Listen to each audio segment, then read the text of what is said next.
کمال ہے، تائی امی مین گیٹ بند کیے بغیر سونے چلی گئیں۔ اسے بے حد حیرت ہوئی۔ عام دنوں میں اس وقت گھر پہ وہ اور تائی امی ہوتی تھیں، کیونکہ نازش بھابھی صبح کالج جاتی پڑھانے کے لیے، پھر واپسی پر اپنی امی کے ہاں جاتی، یہ کہہ کر کہ امی کا گھر کالج سے قریب پڑتا ہے اور احسن اس وقت آفس میں بزی ہونے کی وجہ سے پک کرنے نہیں آ سکتے، سو وہ مغرب کے بعد شوہر کے ہمراہ آتی اور اکثر 10-11 بجے۔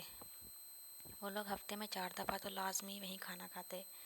وہ سر جھٹکتی، شاپنگ بیگز پکڑے سیڑھیاں چڑھنے والی تھی کہ سیڑھیوں سے ملحق احسن کے کمرے سے آتی آواز پر ٹھٹک گئی، میری زندگی عذاب بنا دی ہے تم نے، جاہل عورت، تنگ آ گیا تم سے، جان کیوں نہیں چھوڑتی میری؟ ہاں؟ احسن کی نفرت میں ڈوبی آواز سن کے وہ سکتے میں آ گئی۔ میں نے بنا دی ہے تمہاری زندگی عذاب؟ ہاں میں نے؟ شرم تو نہیں آ رہی تم جیسے گھٹیا آدمی کو؟ ہاں؟ شٹ اپ یو بچ، شکی عورت، سائیکو کیس ہو تم۔ ہاں ہوں میں سائیکو کیس، اب کہ نازش بھابھی روتے ہوئے چیخی، اور تم نے بنایا مجھے ایسا، پل پل جیتی ہوں، پل پل مرتی ہوں۔ تمہارے جیسا بد کردار شوہر کسی کا ہو تو وہ عورت نارمل کیسے ہو سکتی ہے؟ کیا ہے میں نے؟ اب بھی پوچھتے ہو کیا کیا ہے میں نے؟ شادی کے پہلے مہینے سے اب تک 5 لڑکیوں کے ساتھ دیکھ چکی ہوں تمہیں، اور نہ جانے کتنی لڑکیوں کی کالز پک کر چکی ہوں، وہ صرف میری کولیگز تھیں۔ اوہ واہ، کولیگز، اچھی کولیگز ہیں جو سب امپلائیز کو چھوڑ کے ہمیشہ تمہارے ساتھ ہی پائی جاتی ہیں۔ آج دل کر رہا ہے لعنت بھیجو خود پر، جو ایمان جیسی لڑکی ٹھکرا کے تم جیسی تنگ نظر کے ساتھ شادی کر لی۔ کبھی سنا ہے تم نے اسے عمر سے ایسے بات کرتے ہوئے؟ کبھی کیا اس نے عمر پر شک؟ احسن کی چنگاڑتی آواز پر نازش تڑکی، نہیں، کبھی نہیں دیکھا اور نہ سنا، اور پتہ ہے ایسا کیوں ہے؟ ایسا صرف عمر کی وجہ سے ہے۔ وہ ایمانے کی عزت کرتا ہے، وہ مرتا ہے ایمانے پہ، وہ جب تک کھانا نہیں کھاتی وہ خود بھی نہیں کھاتا، ایمانے کو چھینک بھی آئے تو وہ پریشان ہو جاتا ہے۔ اور اس دن تم نے دیکھا ریسٹورینٹ پہ، جب تک ایمانے نہیں بیٹھی وہ بھی کھڑا رہا، اور اکثر میں نے غور کیا ہے وہ ایمانے کے لیے پانی تک خود ڈالتا ہے۔ گھر آتا ہے تو جب تک ایمانے نظر نہیں آتی تب تک وہ بے چین سا رہتا ہے۔ نازش بھابھی کی آواز میں کیا کچھ نہیں تھا، غصہ، دکھ، اضطراب اور سب سے بڑھ کر حسرت۔ باہر ایمانیں سن سی کھڑی رہ گئی، جن باتوں سے وہ سخت بیزار تھی وہ کسی کے لیے بہت اہمیت بھی رکھتی ہوں گی۔ وہ حیران تھی، بہت زیادہ حیران۔ عمر کی ایسی باتوں کی وجہ سے وہ اس سے چڑھتی تھی۔ احسن اور نازش بھابھی اب بھی لڑ رہے تھے مگر اس سے زیادہ وہ نہیں سن سکتے تھے۔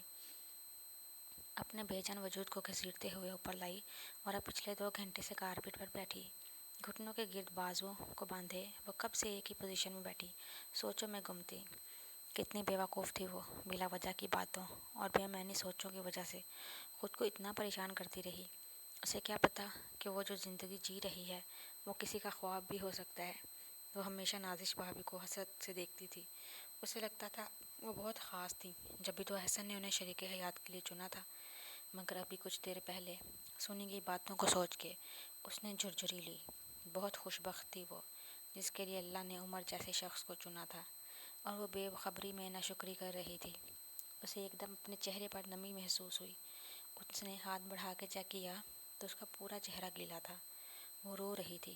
وہ اٹھی اور آئینے کے سامنے جا کھڑی ہوئی۔ اللہ! خود کو دیکھ کے وہ دھک سے رہ گئی۔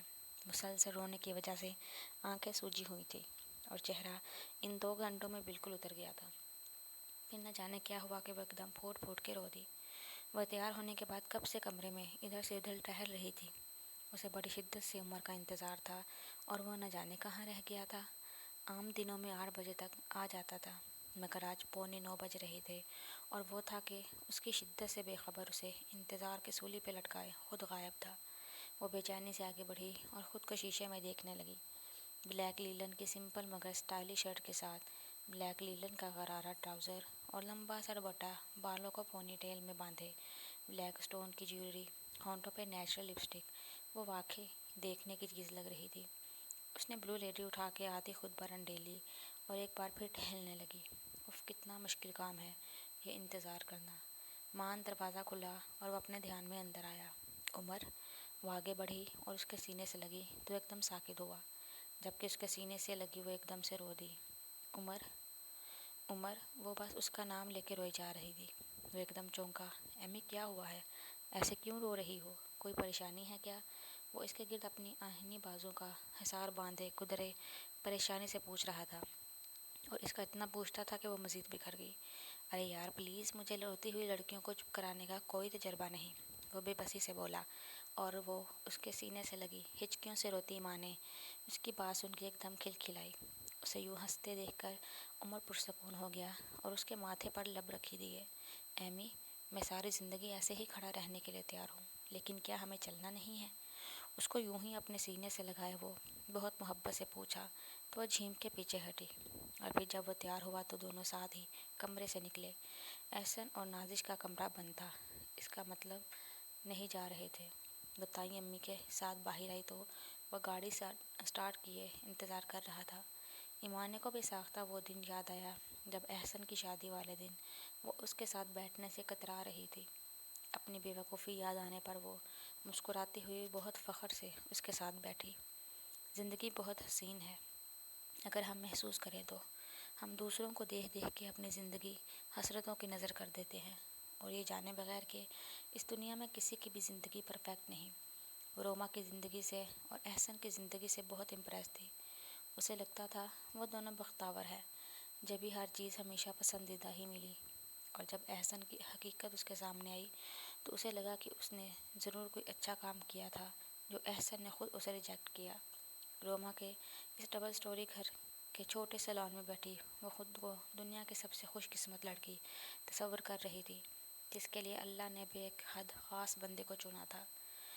روما نے یہ گھر ابو سفیان کے زور دینے پر خالد صاحب سے اپنا حصہ مانگ کے لیا تھا، اور اس کے حصے میں خالد صاحب کے گھر سے جتنی رقم آ رہی تھی یہ گھر انہی پیسوں کا تھا۔ خالد صاحب نے اپنا ایک پلاٹ بیچ کے روما کو رقم دی تھی کہ اگر وہ گھر بیچ کے حصے کرتے تو وہ خود رہنے کہاں جاتے۔ خالد صاحب نے عمر کو بھی ایک اور پلاٹ بیچ کے پیسے دینے چاہے، مگر اس نے صاف انکار کر دیا تھا، اور یہ ساری باتیں اس کو یہاں آنے کے بعد رابعہ بیگم سے پتہ چلی تھیں، اور وہ اپنے رب سے دل ہی دل میں اپنی کوتاہیوں کی معافی مانگ رہی تھی۔ چائے، وہ سامنے کھڑا چائے اس کی طرف بڑھا رہا تھا۔ روما دینے آ رہی تھی، میں نے اس سے لے لیا۔ وہ مگ پکڑے مسکرائی، وہ بھی پاس بیٹھ گیا۔ ایمی، ایسے کیا دیکھ رہی ہو؟ وہ اس کی آنکھوں میں دیکھ کے بے تکلفی سے پوچھ رہا تھا۔ یہی کہ کتنی خوش قسمت ہوں میں۔ اچھا، وہ کیسے؟ اس کے آپ جیسے ہم سفر کا ملنا میری خوش قسمتی کی علامت ہے۔ وہ ایک دم کھل کے مسکرایا۔ اتنا سر مت چڑھاؤ یار، عام سا بندہ ہوں، لیکن میرے لیے بہت خاص ہیں آپ۔ ایمی، آج تو مجھے دوسری بار سرپرائز کر رہی ہو۔ وہ اس کی حیران آنکھوں میں دیکھ کے ہنسی۔ Umar, thank you so much, thank you for ایوری تھنگ۔ کس لیے؟ وہ متحیر ہوا۔ ہر چیز کے لیے پگلی۔ آئندہ مجھے کبھی بھی تھینک یو مت کہنا، کیونکہ میں تمہارے لیے جو بھی کرتا ہوں وہ تمہارا حق ہے اور میرا فرض، سمجھی؟ اتنا بول کے پھر اس کا یخ ٹھنڈا ہاتھ پکڑ کے لبوں سے لگایا اور اٹھ کے اندر چلا گیا۔ پیچھے وہ بڑی محبت سے اپنے ہاتھ کو دیکھنے لگی۔ وہ ایک بات سمجھ گئی تھی، وہ محبت کا اظہار لفظوں سے نہیں بلکہ عمل سے کرنے والا بندہ تھا، اور محبت لفظوں کی محتاج نہیں۔ یہ بات اس بندے نے کچھ دیر پہلے ساری زندگی کے لیے سمجھا دی تھی۔ وہ سر جھٹک کر اٹھی اور مسکراتی اندر کی طرف بڑھ گئی۔